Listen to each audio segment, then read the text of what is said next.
Gálatas capítulo 4, verso 22. Pois, acharam? Não, ainda. Gálatas capítulo 4, verso 22. Esse folhear da palavra é um barulho santo. Eu fico imaginando como o céu se alegra com esse folhear, né? No sábado de manhã, quando a gente vê aquele barulho assim, folhear da palavra. E aí vejam bem, verso 22. Pois está escrito que Abraão teve 2 filhos, um chamado Ismael, outro chamado Isaque. Um da mulher escrava, que a mãe chamava Agar, e o outro da livre, Sara. Mas o da escrava nasceu segundo a carne, o da livre mediante a promessa. Estas coisas são alegóricas, porque estas mulheres são 2 alianças. Uma, na verdade, se refere ao Monte Sinai, que gera para a escravidão. Esta é Agar. Ora, Agar é o Monte Sinai na Arábia e corresponde a Jerusalém atual, que está em escravidão com seus filhos. Mas a Jerusalém lá de cima é livre, a qual é nossa mãe, porque está escrito: alegra-te, ó estéril, que não dás à luz, exulta e clama, tu que não estás de parto, porque são mais numerosos os filhos da abandonada dos que a que tem marido. Aqui nós temos 2 alegorias. As coisas são alegóricas, né? A questão de Agar e a questão de Sara. Vamos aqui mentalizar e vamos recapitular aqui a história. Deus chama Abrão e diz que ele teria um filho, e esse filho é chamado o filho da promessa, o prometido. E esse filho, Abraão estava com 75 anos. E aí passaram 10 anos e não aparece o filho. O que Abraão faz?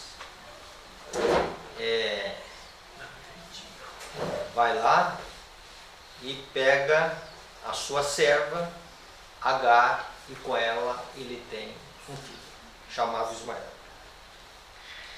Abraão, com 100 anos, diz a palavra de Deus que Sara, ela já havia cessado o costume, ou seja, o processo menopausa já havia efetivado em sua vida. A possibilidade dela ter um filho, 0%, impossível. E aí, veja bem, e nesse aspecto, Deus lá faz um milagre, que eu não sei explicar para os irmãos, tá? Entre o nascimento dela com Abraão, e nasce o filho prometido. 2 crianças, Ismael e Isaque. E nessa alegoria está dizendo que um nasceu sobre a carne, fruto de uma união, vamos dizer assim, na nossa linguagem bem simples, comum, né? O homem e a mulher se unindo, gerando um filho. O outro precisou de uma ação divina. E diz a palavra de Deus que ele nasceu segundo o quê? O Espírito. Espírito aqui com letra maiúscula, tá? Obra do Espírito Santo.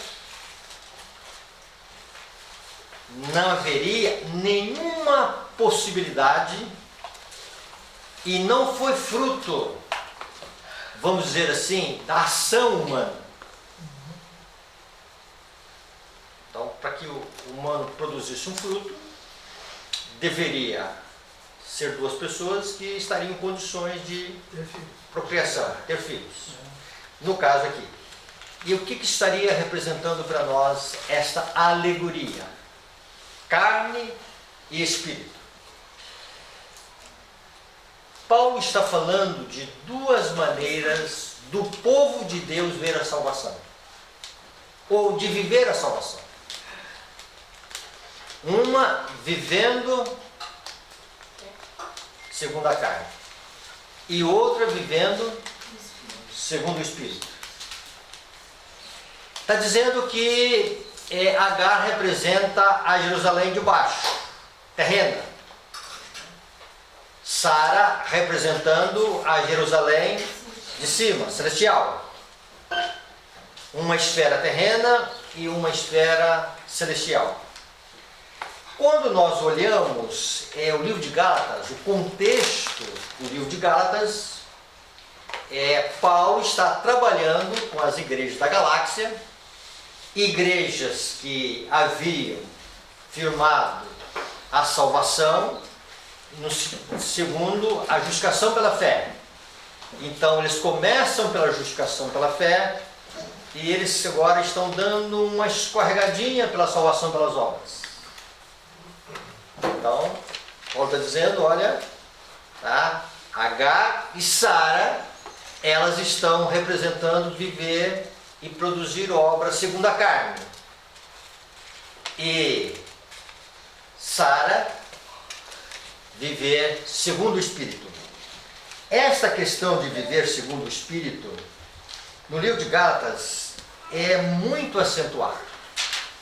E Paulo, ele, no capítulo 5, no verso 16, ele vai trazer aqui algumas orientações para nós.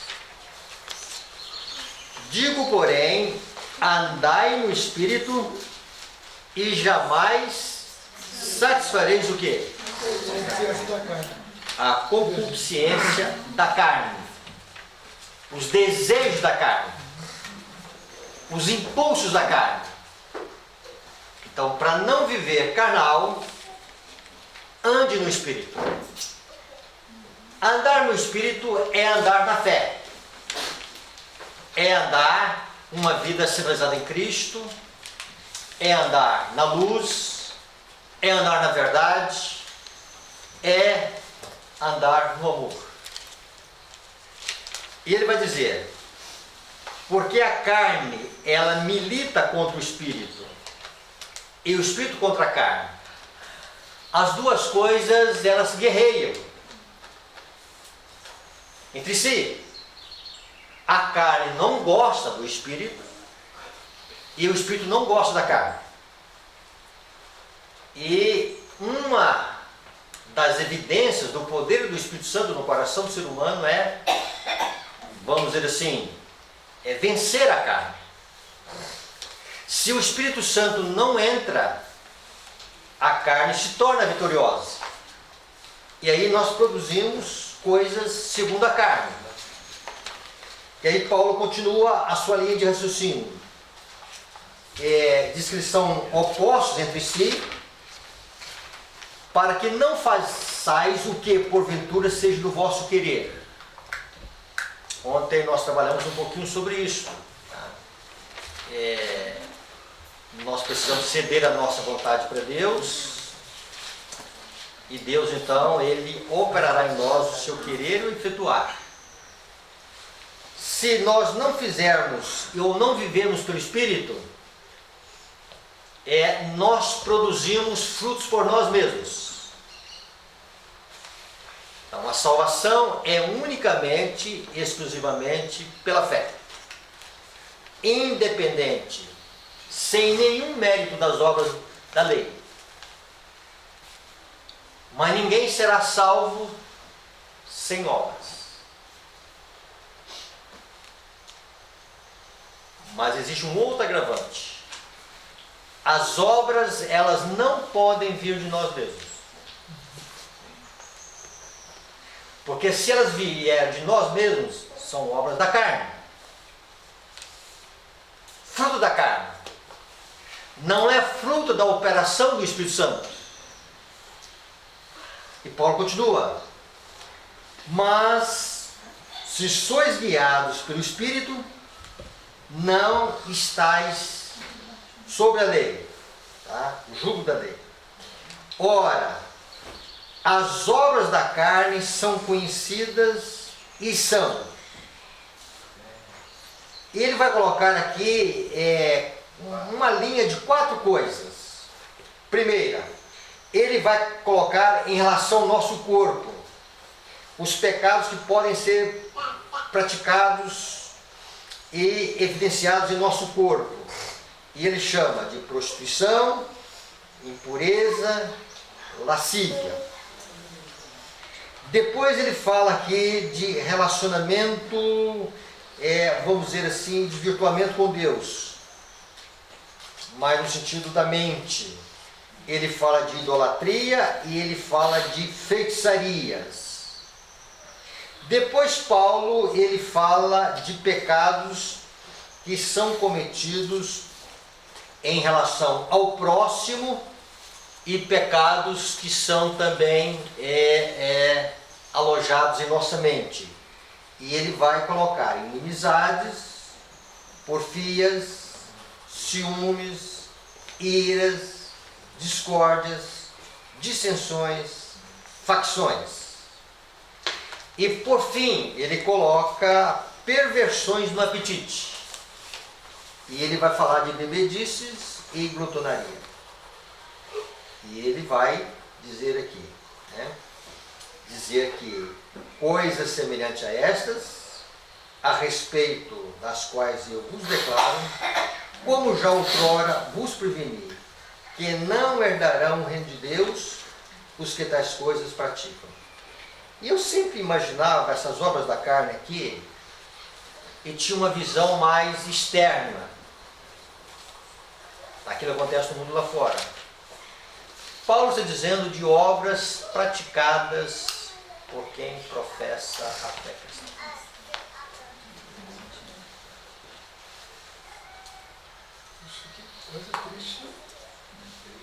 Será que a gente consegue visualizar alguma coisa? Sem entrar no campo de julgamento. Em algum lugar desse mundo aí, em termos de povo de Deus, tem impureza sexual, tem glutonaria, tem contenda, tem inimizade, tem idolatria, tem feitiçaria, tem acupuntura, tem yoga, tem inveja, tá certo? Tem ciúme, tem rancor, tá certo? Tem partido. E homossexualismo. Certo? Okay? Então veja bem, irmãos. Obras da carne. Tá? Então é o seguinte. Quem é que pratica essas obras da carne? Agar. A escrava. Os filhos. O filho de Agar, Ismael. Ele é fruto da carne. Tá? Então, dentro da história do povo de Deus, nós teríamos, como tem joio e trigo, como tem virgens nestas e virgens prudentes, como tem servo prudente e servo não prudente, como tem servo mau e servo prudente. Então teria o seguinte, duas maneiras de viver a vida cristã. Uma vivendo na carne e a outra vivendo no Espírito. E aí nós precisamos entender algumas coisas dentro desse aspecto. Depois ele vai dizer que o fruto do Espírito é amor, alegria, paz, humildade, bondade, fidelidade, mansidão, domínio próprio. Com essas coisas não há lei, e os que são de Cristo Jesus crucificaram a carne com as suas paixões e concupiscências. Então Paulo dizendo aqui que aqueles que são de Cristo, essas obras da carne não aparecem. Não pode aparecer. E isso para mim, irmãos, foi assim uma coisa que falou muito forte no meu coração, tá? Então Deus está dizendo de dois grupos, tá? Dois grupos, vivendo o fruto da justificação pela fé, e um grupo vivendo o fruto das obras da carne. Dentro disso aqui, irmãos, esse conflito ele está em nosso coração, coração de todos nós, Obra e carne, os dois guerreando entre si, o Espírito Santo, a necessidade que nós temos do Espírito Santo, e ontem nós falamos de comer a carne, e uma das coisas que nós precisamos comer a carne do Filho do Homem, beber o seu sangue, é que lá no livro de Atos das Nações diz que a nossa natureza carnal é destruída. Então o Espírito Santo vem com a sua força divina, com o poder divino para aniquilar, vamos dizer assim, essa força da carne, tá? E que ela não se manifeste. Dentro disso aqui, irmãos, nós precisamos agora ter uma outra visão agora também do texto. No livro de Gálatas, no capítulo 4, no verso 28, diz o seguinte: vós, porém, irmãos, sois filhos da promessa, como Isaac. Então Deus está dizendo, tá? Para Paulo, para que ele dissesse aos irmãos da galáxia, de que eles deveriam viver a justificação pela fé, porque eles eram filhos da promessa. Eles eram como Isaac. Olha que expressão bíblica tão interessante, né? Paulo dizendo de uma forma assim, repreensiva, mas amorosa para aqueles irmãos. Irmãos, nós somos filhos da promessa como Isaac, de uma semelhança com Isaac. E aí ele vai dizer o seguinte: como porém outrora, o que nascera segundo a carne perseguia o que nascera segundo o Espírito. Gênesis capítulo 21.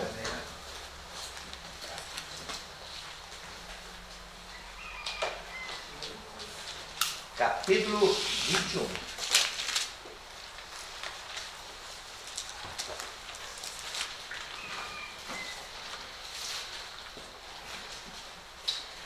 Verso 8.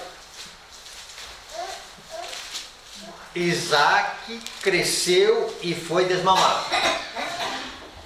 Nesse dia em que o menino foi desmamado, deu Abraão um grande banquete. Vendo Sara que o filho de Agar, a egípcia, o qual ela dera à luz a Abraão, fazia o quê? Caçoava de Isaac. Disse Abraão: rejeita essa escrava e o seu filho, porque o filho dessa escrava não será herdeiro com Isaac, meu filho. Quem vai herdar a vida eterna, irmãos, tá? São os filhos da promessa. É o prometido. É os que nasceram segundo o Espírito. Os que vivem segundo o Espírito. As obras e o fruto do Espírito. E aqueles que nasceram segundo Ismael, obras da carne, não herdarão o reino de Deus. Mas tem uma coisinha aqui que a gente precisa, duas coisas que nós precisamos entender aqui. A primeira delas: quando existe a justificação pela fé, justificação quer dizer perdão, que é o oposto de condenação. Então, quando nós somos justificados pelo sangue de Cristo, independente das obras da lei, as obras não entram com nenhum mérito. Isto acontece por causa da misericórdia que há em Deus e a misericórdia que há em Cristo Jesus. Então Deus nos perdoa em cima de uma misericórdia. Não que alguma coisa exista em nós que vai mover o coração de Deus em termos de uma bondade em nós e aí corresponde à bondade de Deus. Não. É em cima de uma impiedade que existe em nós que Deus vai e nos justifica pela fé. Não que exista algum elemento salvador na fé. A fé é o meio que Deus coloca em nossa vida para nós estendermos a mão e agarrar a Cristo e abraçar a Cristo como nosso único Salvador e a nossa única esperança de entrar no céu. E aí Deus resolve o conflito nosso com o perdão, que nós precisamos do perdão. Nós precisamos do perdão. Nós precisamos ser redimidos na nossa falta, no sentido de que nós estamos em débito com Deus, e aí Deus vem e entra com a sua misericórdia, e nós estamos assim, considerados como inocentes por causa de que alguém tomou a culpa sobre o nosso lugar. Mas Deus entra fazendo em nós um milagre de um novo coração. Amém. A justificação pela fé, ela vai gerar em nós um novo coração. Esse novo coração, irmãos, é um coração agora que ele é renovado pelo Espírito Santo, para que o Espírito Santo possa trabalhar num coração renovado pela graça de Deus. Para que possa sair de nós é segundo o Espírito. Para que não possa sair sobre a carne. Um dos problemas de Laodiceia, quando Jesus diz, eu conheço as tuas obras. E Jesus, vendo que essas obras são obras de feitura humana, ele está dizendo, essas obras me dão ânsia de vômito. E dentro desse aspecto, irmãos, é o nosso coração renovado pela graça de Deus e no poder de Deus e na ação de Deus e no domínio de Deus, nós vamos começar agora a gerar fruto do Espírito. Mas existe uma outra coisa que a gente precisa ter uma visão aqui. Ismael não gosta de Isaac. Ismael caçoa de Isaac. Parece que essa palavra bullying, né? Zombar. Se fosse aqui numa linguagem moderna, né? Ismael fazendo bullying de Isaac, caçoando. E Sara olhando e diz, Abraão, manda a escrava embora, leva com esse filho, né? O que vai herdar é só o filho da promessa. Ele não é herdeiro. Ele é uma produção aí que não devia acontecer. E aí veja bem, irmãos, isso nos leva também a ter a seguinte visão dos nossos dias. À medida em que o reavivamento que deve acontecer como fruto da obra do Espírito Santo na mente e no coração,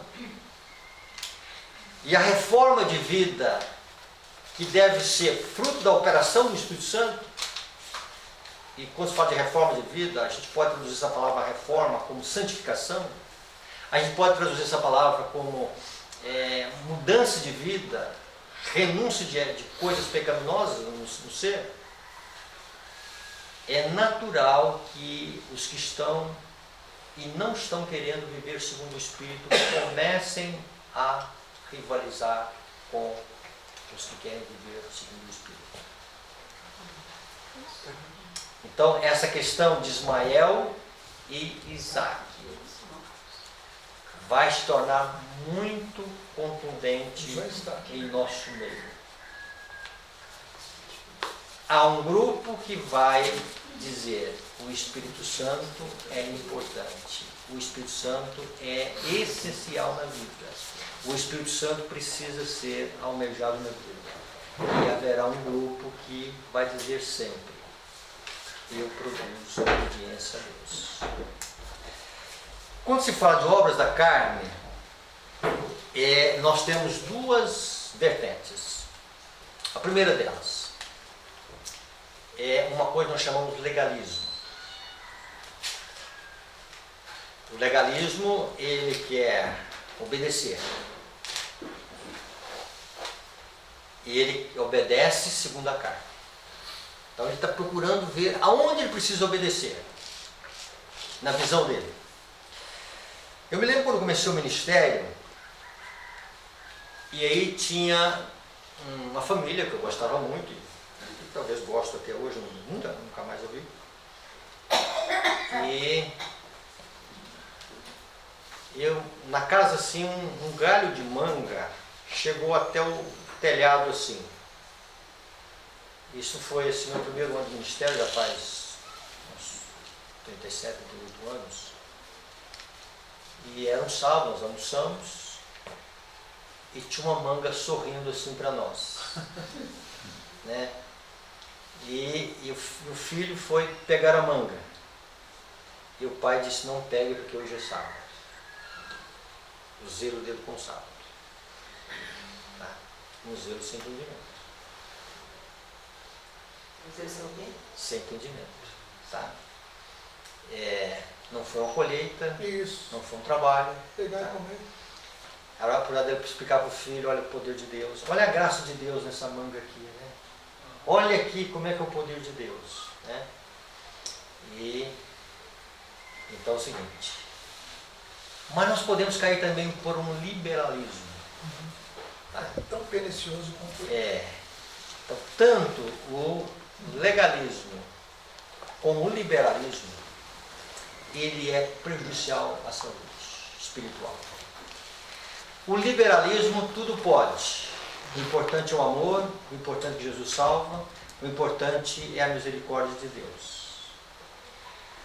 À medida que nós fomos vivendo com o tempo na igreja, a igreja passou dessa fase legalista e ela está entrando na fase liberalismo. muito forte. Tá? Então, o que marca o liberalismo? Primeira coisa, é descrença no dom profético. Quando se fala descrença no dom profético, há aqueles que creem no dom profético, mas não seguem o dom profético. Ou aqueles que creem no dom profético, mas não buscam o dom profético. Ou aqueles que buscam o dom profético só para aquilo que interessa ao seu coração. Tudo é descrença. Então, e aqueles que realmente dizem, não, nós não precisamos do dom profético. Então, isto vai levá-los ao liberalismo. Quando se fala em relação ao liberalismo, ele é acentuado por uma baixa consistência no conhecimento bíblico. Nós falamos um pouquinho sobre isso, né? Ele enfatiza mais a adoração, mais a música, mais o programa, mais o seguinte, pouca devoção à palavra de Deus. Pouco. Hein? Cerimônias. Então, o cerimonialismo, né, os rituais se tornam mais acentuados, né, do que realmente a essência. Então, isso é uma das formas mais acentuadas do liberalismo. E pregações inconsistentes, pregações que não trazem realmente um despertamento à igreja, né? E as vazias. E aí veja bem, e junto com isso, irmãos, né, uma onda de mundanismo. E quando se fala de mundanismo, de práticas mundanas, de hábitos mundanos, de perversidades mundanas que vão entrando assim abertamente em nosso meio. Uma das coisas que nessa transição do legalismo para o liberalismo veio algumas pregações na década de 80, chegando 90, que Jesus é amor, que Jesus é bom, que Deus salva, tá certo? E parte foi isso, né? E aí foram verdadeiras água com açúcar que foram dadas assim à igreja. Então hoje nós estamos vivendo esse período. E haveria aqueles nesses últimos dias que eles veriam as suas deficiências, as suas faltas, os seus erros, e ao ver os seus erros, eles iriam submeter os seus erros ao poder do Espírito Santo. Aliás, nós conseguimos ver os nossos erros pelo poder do Espírito Santo. E com o Espírito Santo, em relação ao Espírito Santo, quem escreveu os 10 mandamentos em tábuas de pedra foi o Espírito Santo. Jesus vai dizer isso em Lucas. Só o Espírito Santo é que tem condições de escrever a lei dele no nosso coração. Lá em Hebreus, fala isso. Está em Hebreus e está em 2 Coríntios 3. Ele quer agora escrever em tábuas de carne, escrever em tábuas de pedra. Agora ele quer colocar essa lei no coração. Então só o Espírito Santo. Então, quanto mais se busca o Espírito Santo, quanto mais se quer o Espírito Santo, mais se quer a lei de Deus. No passado, como os judeus, eles foram em busca da lei, concentraram na lei e esqueceram do Espírito Santo. E aí caíram no legalismo e começaram a colocar regras e minúcias e coisas que Deus não havia colocado e concentraram na lei. Fizeram a justiça deles um assentimento, um consentimento à lei. O liberalismo, ele não se dá o foco com a lei e nem com o Espírito.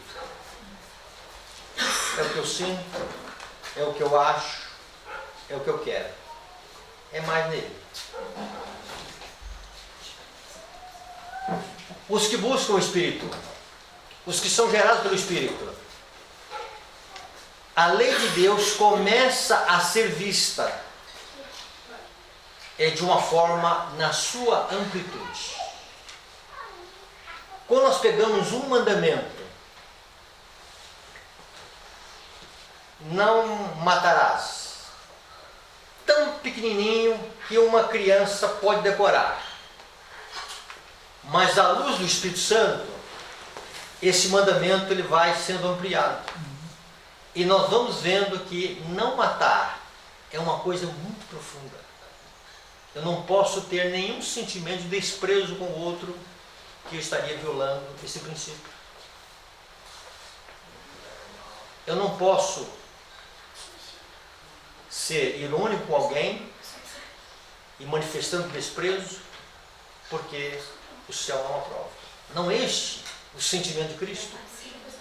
Então veja bem, a lei de Deus ela começa a ter uma amplitude, porque o Espírito Santo é que vai dando entendimento, discernimento à alma, para entender que a lei de Deus ela está relacionada com cada respiração que nós temos aqui, com cada sorriso, com cada olhar, com cada vez nós esticamos a mão para alguma coisa, com cada passo nosso, com cada coisa que nós colocamos na boca, cada coisa que nós colocamos no bolso, como nós tiramos o dinheiro da carteira, nós vamos vendo a lei de Deus em todo sentido.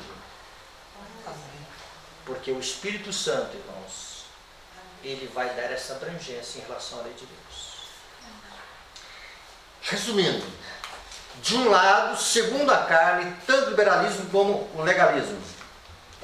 Seria duas maneiras de, vamos dizer o seguinte, ver a salvação, segundo a carne. Ou viver segundo a carne, ou sobre o Espírito.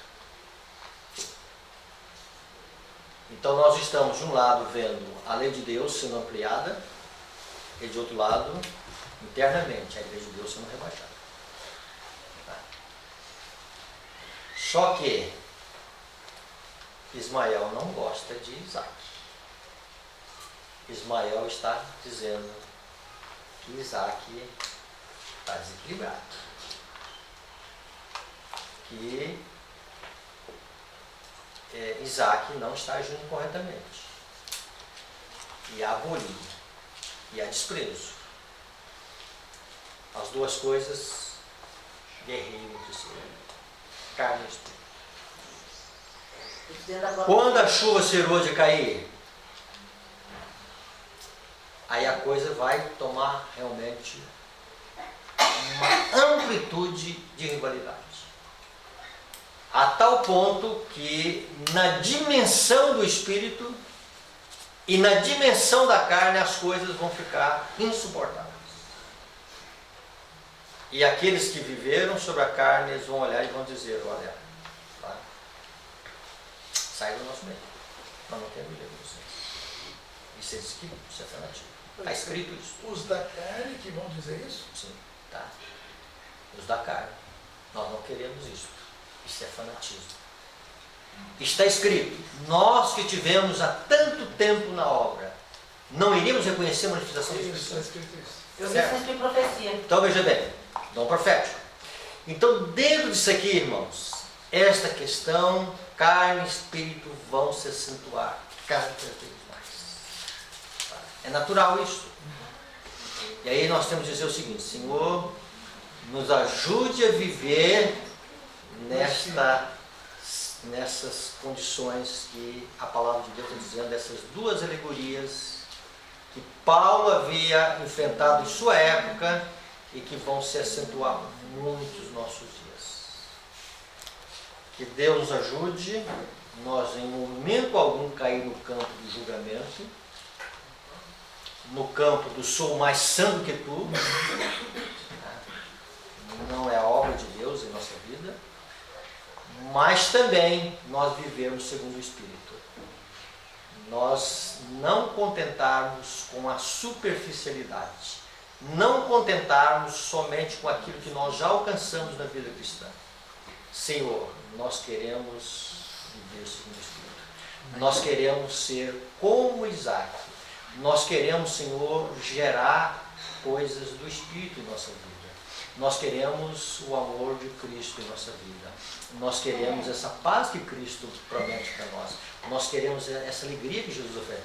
Nós queremos ser longânimos. Nós queremos ser mansos. Nós queremos ser temperantes. Nós queremos ser, vamos dizer o seguinte, passivos com o nosso semelhante. Que pela graça de Deus a gente tenha uma visão do cenário atual, com sabedoria, com calma e de um espírito de intercessão pelos outros. Amém. Que Deus ajude. Amém. Amém? Amém. Amém. Pastor, eu posso